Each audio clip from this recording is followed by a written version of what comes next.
बिस्मिल्लाहिर्रहमानिर्रहीम। अस्सलाम वालेकुम। फिजिक्स चैप्टर 2 का लेक्चर नंबर 1 है आज, और इसमें टॉपिक शामिल कर रहे हैं काइनेमैटिक्स, रेस्ट एंड मोशन और टाइप्स ऑफ मोशन। तो ये चूँकि हमारे लेक्चर जो है इस चैनल में जो लेक्चर दिए जा रहे हैं ये सिलेबस ओरिएंटेड हैं, और ये ध्यान में रहे कि हमारा मेन फोकस इस बात पर होगा कि एग्ज़ाम में या बोर्ड पेपर में किस तरह ये क्वेश्चन आ सकते हैं और इनका टू दी पॉइंट आंसर क्या हो सकता है, और बोर्ड में पहले किन वर्डिंग में किन स्टेटमेंट्स के साथ ये क्वेश्चन आए हुए हैं। तो ये ध्यान में रहें कि ये हमारे लेक्चर्स सिलेबस और बोर्ड एग्ज़ाम ओरिएंटेड हैं। इस को मद्देनज़र रखते हुए स्टूडेंट की हेल्प करने के लिए ये लेक्चर डिज़ाइन किए गए। तो चलें अल्लाह ताला का नाम लेकर आज का लेक्चर स्टार्ट कर लेते हैं। अब सबसे पहले ये चैप्टर 2 जो है वो टाइटल उसका है काइनेमैटिक्स। इसको डिफाइन करेंगे सबसे पहले। तो काइनेमैटिक्स बेसिकली मैकेनिक्स की एक ब्रांच है। मैकेनिक्स होती है study of motion of objects, causes and effects. Kinematics is the study of motion of an object without discussing the cause of the motion. ये सिर्फ मोशन की स्टडी है without any cause. और फिर kinematics में सबसे पहले जो हमारा टॉपिक होता है वो है रेस्ट और मोशन। इन दो क्वांटिटीज को हमने डिफाइन करना है और बताना है कि इनको फिजिक्स के अकॉर्डिंगली हम कैसे डिफाइन कर सकते हैं। एक होता है जनरल रेस्ट, हम वर्ड बोलते हैं उसमें, और फिजिक्स की टर्म में जो रेस्ट और मोशन है तो ये डिफाइन कैसे करेंगे।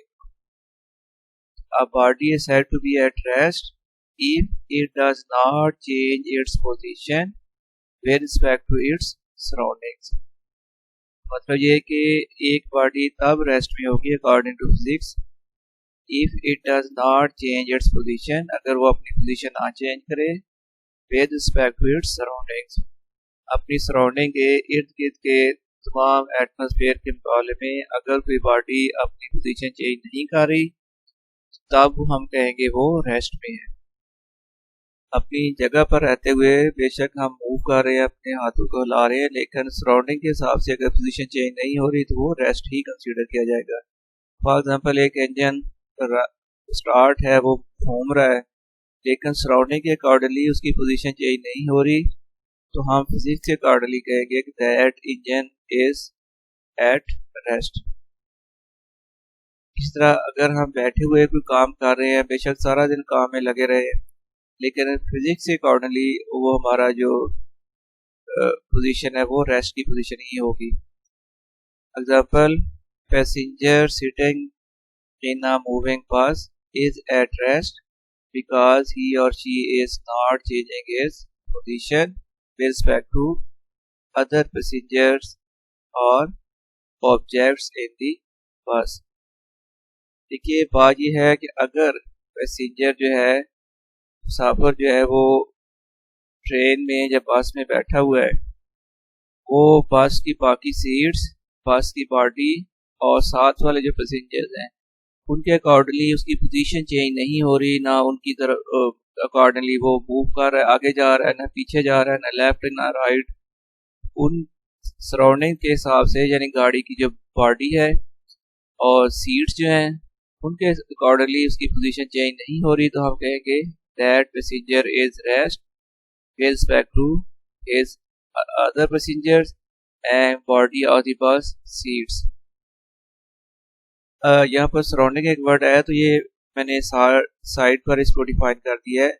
Surrounding are the places in its neighbourhoods where various objects are present. तो हम जहाँ से ऑब्जर्वेशन कर रहे होते हैं तो उसके इर्द गिर्द में बाकी जो ऑब्जेक्ट्स हैं, वेरियस ऑब्जेक्ट्स हैं, वो सारे के सारे फिर सराउंडिंग में आ जाएंगे। अगर हम रूम में बैठे हुए हैं तो रूम से बाहर जो कुछ आपको नज़र आ रहा है वो फिर सराउंडिंग्स होगी। गाड़ी बस में अगर बैठे हुए हैं एक सराउंडिंग होती है, गाड़ी का ही सराउंडिंग अगर बना ली जाए, उसकी सीट, साथ वाले पैसेंजर्स। दूसरा, अगर गाड़ी के बाहर से अपने रेफरेंस लेना है, गाड़ी से बाहर ट्रीज हैं, बाकी लोग जो मूव कर रहे हैं, इधर उधर घूम रहे हैं, या बाकी बसेज हैं, मूविंग व्हीकल्स हैं, तो वो उसकी सराउंडिंग मान जाएगी। अब दूसरी टर्म होती है upward motion. A body is said to be in motion if it changes its position with respect to its surrounding. For example, passengers and objects in moving bus are in motion with respect to surrounding. तो बस के बाहर वाली अगर surrounding consider की जाए, उसके accordingly बस में बैठा हुआ जो पैसेंजर है मूविंग बस में, वो मोशन में होगा क्योंकि उसकी पोजीशन चेंज हो रही है। फर्ज करें बाहर वो किसी बिल्डिंग को देखता है, पहले वो बिल्डिंग उसको अपने से आगे नजर आती है, कुछ टाइम के बाद वो बिल्डिंग उससे बराबर में आ जाती है और कुछ टाइम के बाद वो बिल्डिंग पीछे चली जाती है। तो बिल्डिंग के अकॉर्डिंगली ये आदमी जो है अपनी पोजीशन चेंज कर रहा है, तो बिल्डिंग के अकॉर्डिंगली उनको अगर हम सराउंडिंग ले लें तो ये पैसेंजर जो है वो फिर मोशन में होगा। तो अब मोशन या रेस्ट ये बेसिकली टू रिलेटिव क्वांटिटीज होती हैं। एब्सोल्युटली ना तो कोई चीज़ रेस्ट में है और ना ही कोई चीज़ मूव कर रही है। मैं इस बात को एक्सप्लेन करता हूँ ज़रा सादा अल्फाज में कि मुकम्मल तौर पर ना तो कोई पार्टी रेस्ट में होती है और ना ही वो मूव कर रही होती है। मैं इसकी एग्जांपल इस तरह बताता हूँ कि ये पैसेंजर जो हमने लिया था, गाड़ी चल रही है, उसके अंदर पैसेंजर बैठा हुआ है। अगर साथ वाली सीट, साथ वाले मुसाफिर, गाड़ी की जो बॉडी है, इसको सराउंडिंग लिया जाए तो डेफिनेटली वो चलती हुई गाड़ी में भी पोजीशन चेंज नहीं कर रहा, वो रेस्ट में होगा। लेकिन अगर बाहर की सराउंडिंग कंसीडर की जाए, उनके अकॉर्डिंगली मूविंग बस के अंदर जो पैसेंजर है उसकी पोजीशन चेंज हो रही है तो वो मूव कर रहा है। इसका मतलब हम रेस्ट या मोशन का फैसला उस वक्त कर सकते हैं जब हमें सराउंडिंग का पता हो, सराउंडिंग के हिसाब से कोई पार्टी रेस्ट में या मोशन में होती है। इसी तरह अगर ये हम जिस जगह पर बैठे हुए हैं, ये रूम है या बाकी बिल्डिंग का घर है, ये बज़ाहिर रेस्ट में है अपने सराउंडिंग के हिसाब से, लेकिन अगर दूसरे प्लैनेट्स को हम रेफरेंस ले लें तो डेफिनेटली फिर ये हमारी पूरी अर्थ या वो रेस्ट में नहीं है, वो मूव कर रही है।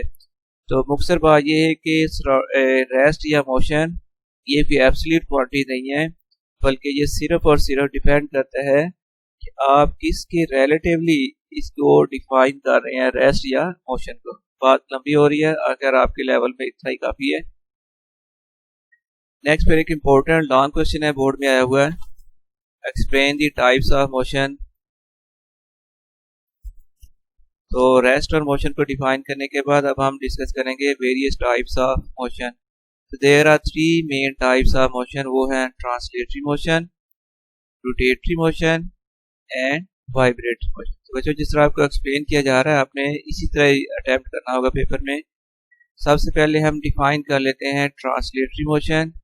इन translatory motion a body moves along a line without any rotation. Line may be straight or curved. दोबारा इसको आसान करके समझते हैं। In translatory motion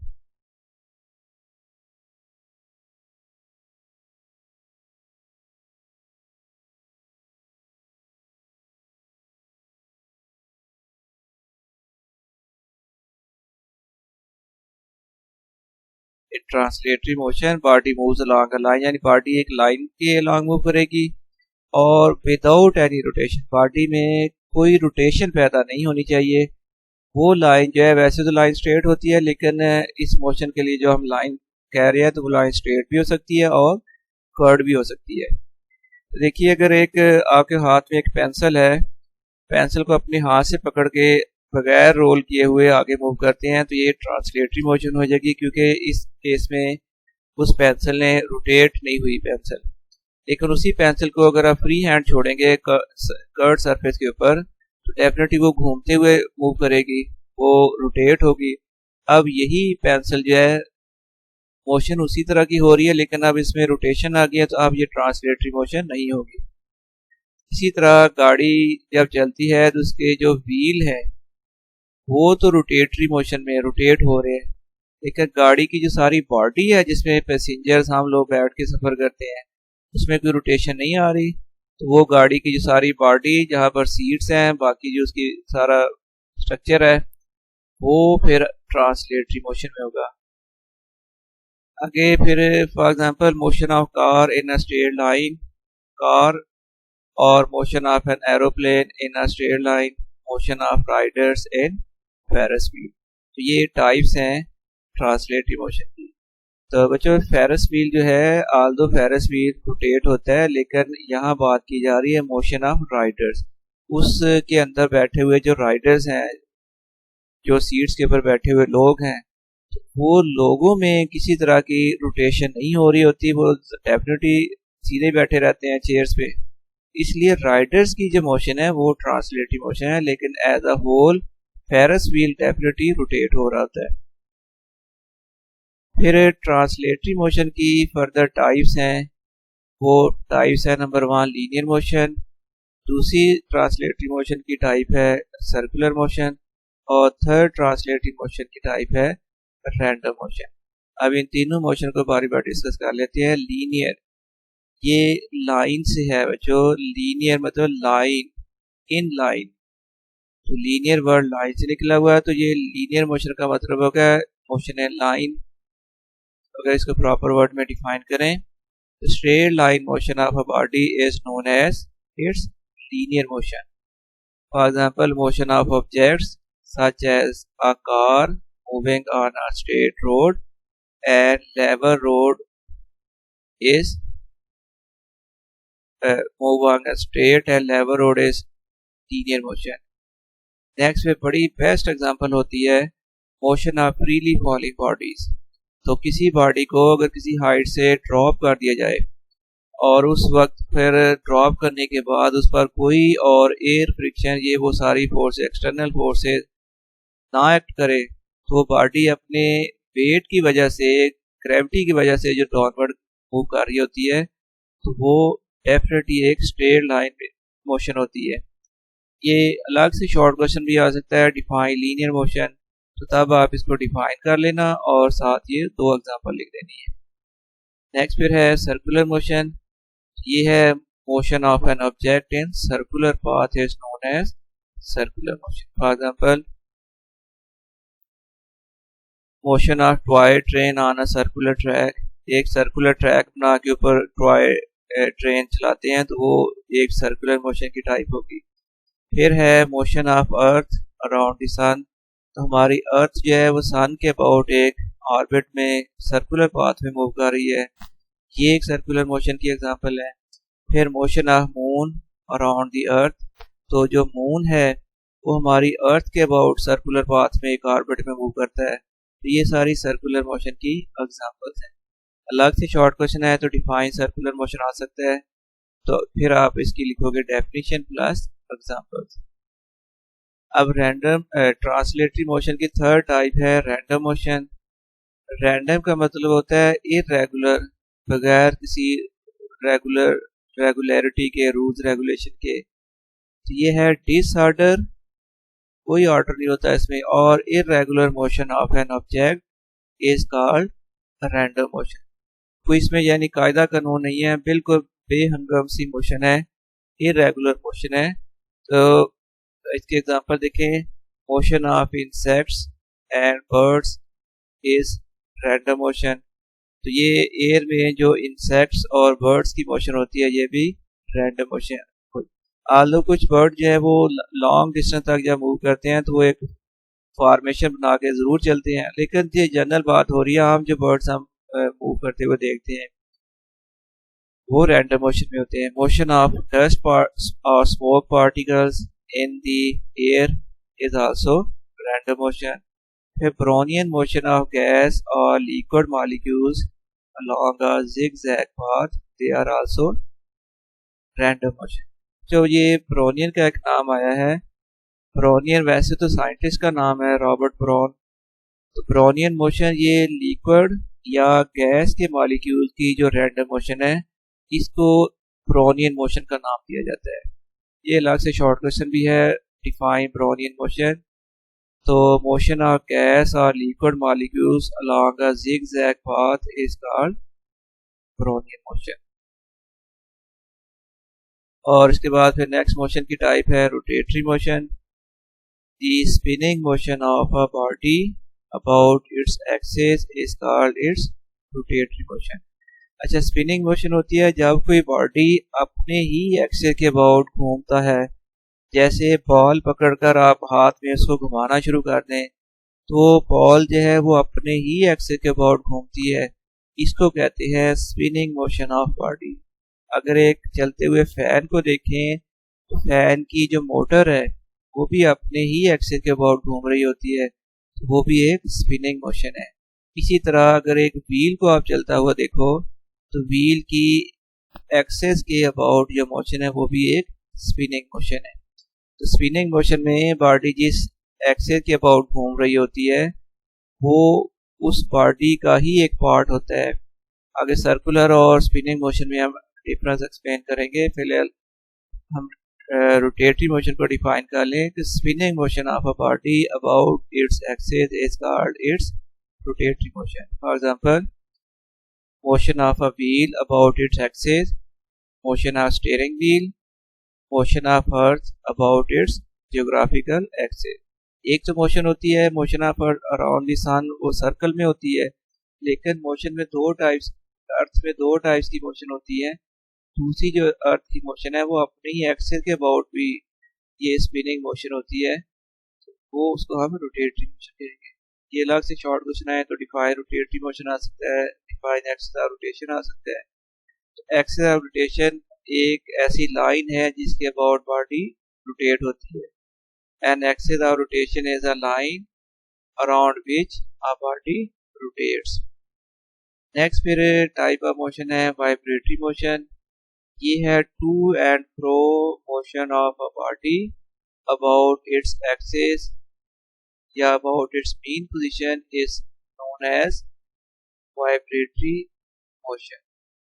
to and fro motion होता है ऐसी मोशन जो बार बार रिपीट की जाए, forward backward up down left right, बार बार बीट होने वाली मोशन, एक ही पॉइंट के अबाउट बीट होने वाली मोशन, ये वाइब्रेटरी मोशन होगी। फॉर एग्जांपल, आपने कभी क्लॉक के साथ एक बाहर पेंडुलम लगाया होता है शो पीस डेकोरेशन के लिए, तो वो जो पेंडुलम ऑफ क्लॉक, क्लॉक के पेंडुलम की जो मोशन है वो एक वाइब्रेटरी मोशन होगी।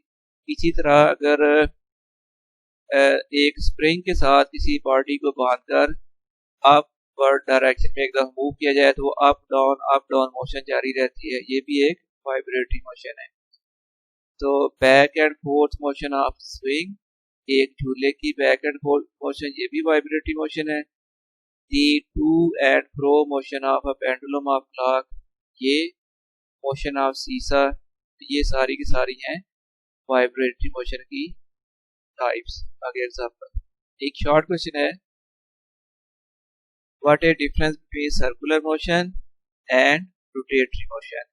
बज़ाहिर ये दोनों सिमिलर से नाम लगते हैं लेकिन इसमें क्वाइट डिफरेंस है।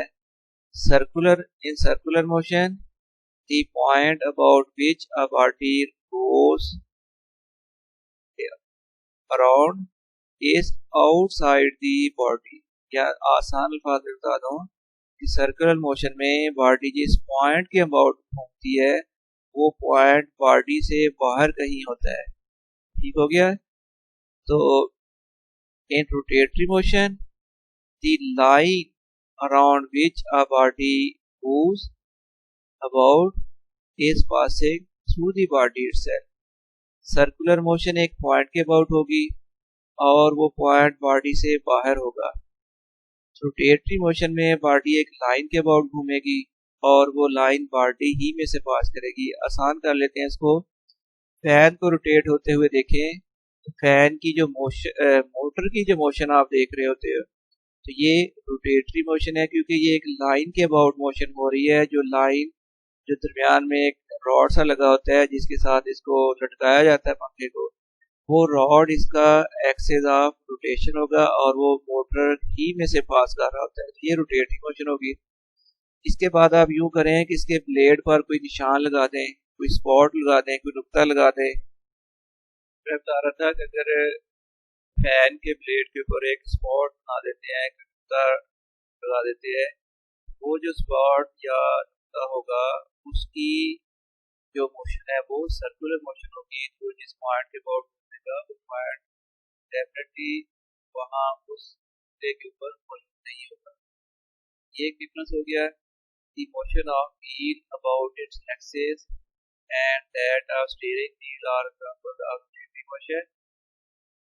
The motion of earth around the sun is circular motion. अब अर्थ जिस बॉडी के अबाउट रोटेट हो रही है वो सन के अबाउट हो रही है। सन जो है वो ज़ाहिर है अर्थ में सबसे पास नहीं कर रहा है। However, the motion of earth about its geographic axis that causes day and night is rotatory motion. सीधा आपको सर्कुलर और रोटेटरी मोशन में फर्क पता चल गया होगा। ये पीरियड और ये लेक्चर अब कंप्लीट होता है। इसके साथ ही मुझे इजाज़त।